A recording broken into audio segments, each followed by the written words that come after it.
Patty Murray thought she had Rubio cornered.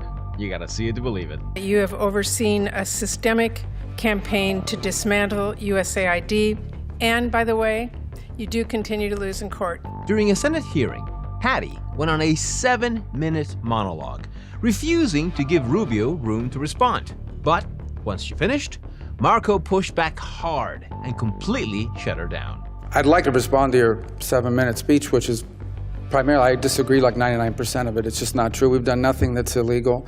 And today, we're telling you all about it. So, here we go. I am deeply concerned that you have overseen a systemic campaign to dismantle USAID, impound billions of dollars that this committee actually provided, and unilaterally remake the Department of State without the slightest bit of concern that you lack the authority to do that without Congress.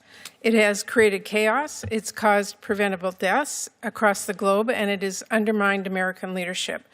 As Ranking Member Schatz noted, what you've done is outright illegal, a complete violation of bipartisan appropriation laws, the Impoundment Control Act, and the Anti-Deficiency Act.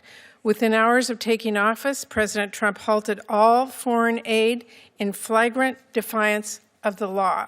Now, under your watch, Secretary Rubio, that freeze was implemented with chaos and cruelty. And then you illegally shuttered USAID.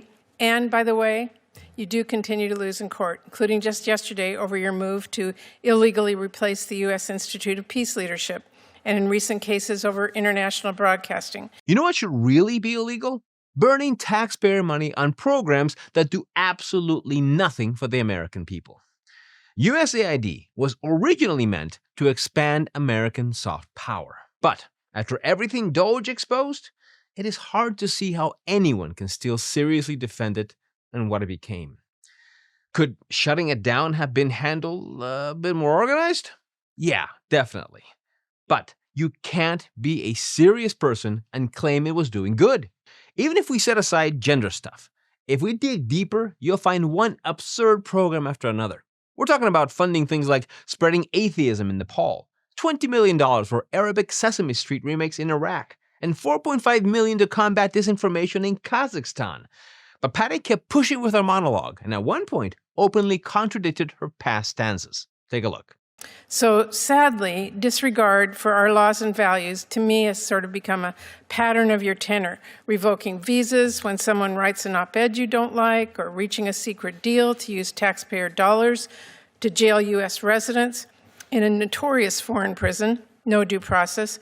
Now, another pattern that I'm deeply worried about is transparency. We have pressed you for information. Our staffs have sent you countless emails and briefing requests so we can do our job here. There are hundreds of unanswered requests and no effort to address them.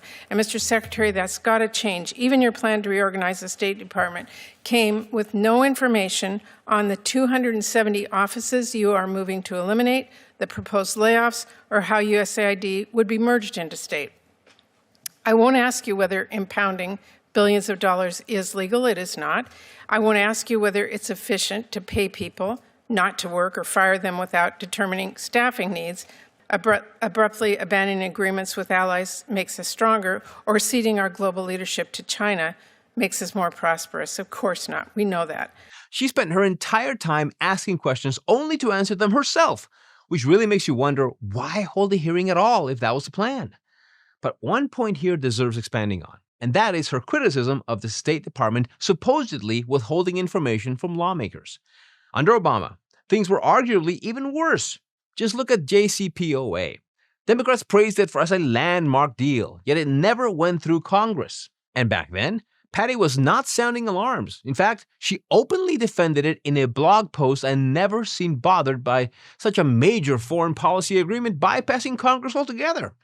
But after sitting through Patty's monologue, it was finally Rubio's turn to respond, and needless to say, he didn't hold back. I'd like to respond to your 7-minute speech, which is primarily, I disagree like 99% of it. It's just not true. We've done nothing that's illegal. We've been in over 600 briefings to Congress. We've asked questions. We've answered questions repeatedly. We get hundreds of questions a day. We respond them as quickly as possible. And your characterization of the moves that we made Mr. Secretary, I would just tell you, we are here because we need the information so that we can write our budget and on a bipartisan. Well, you'll have the information you need to write a budget. Okay, so will we get the details on the El Salvador arrangement? Yes or no? Well, which Salvador arrangement?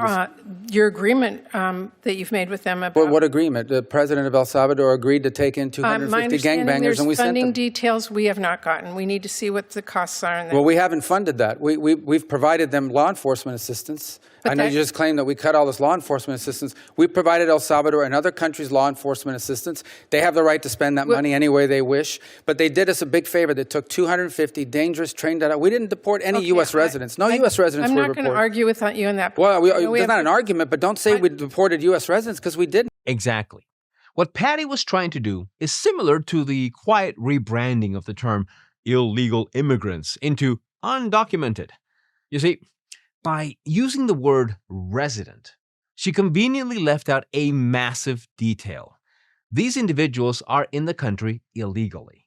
Either we enforce the rule of law or we don't. There really isn't a middle ground. Now, to be fair, the administration has had clear missteps, especially in the Kilmar Abrego Garcia case, where he had a protection order against being deported to El Salvador. And Democrats hijacked the situation to make it all about due process. But here's where the hypocrisy stands out. This is the same party that hasn't run a fair primary in years, and more recently pressured Swalwell out of a California governor's race in addition to resigning from Congress, all without much concern for due process. Seems like a double standard, doesn't it? Can you give me the details on the 200-plus offices you're proposing to Sure, we've eliminate? provided that. We need that. Can I get your commitment to give us those? It's part of our reorg. How about the details and justifications of your proposed rescissions from programs you claim are out of alignment with administration priorities? Are we going to get the details of that, funding priorities? On rescissions and impoundment and things of this nature, that's obviously an OMB function, and I would talk to them about that in regard to what's going to go on with that money. I can tell you the contracts we canceled, and I can list to you the contracts we canceled and the rationale why, because I went through them myself. Can you get those to us like today? So the contracts? Yes, and the funding arrangements that you've made. That's what I'm asking for. Funding arrangements with who? For any of the rescissions, for any of the funding, for any of the multiple congressional directives that you have given out so that we as an appropriations committee can make our funding decisions. Sure, you're going to have all that information when you put together a budget. The only thing this clip really proved is that Patty Murray is exactly why term limits are desperately needed.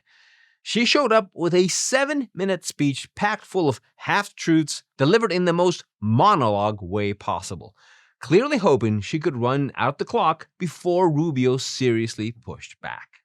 That's why Marco deserves credit here, because he called out the partisan spin for what it was, a poor attempt at misleading the public. Let me know in the comments your thoughts on this story. Don't forget to like and subscribe, and remember, keep thinking.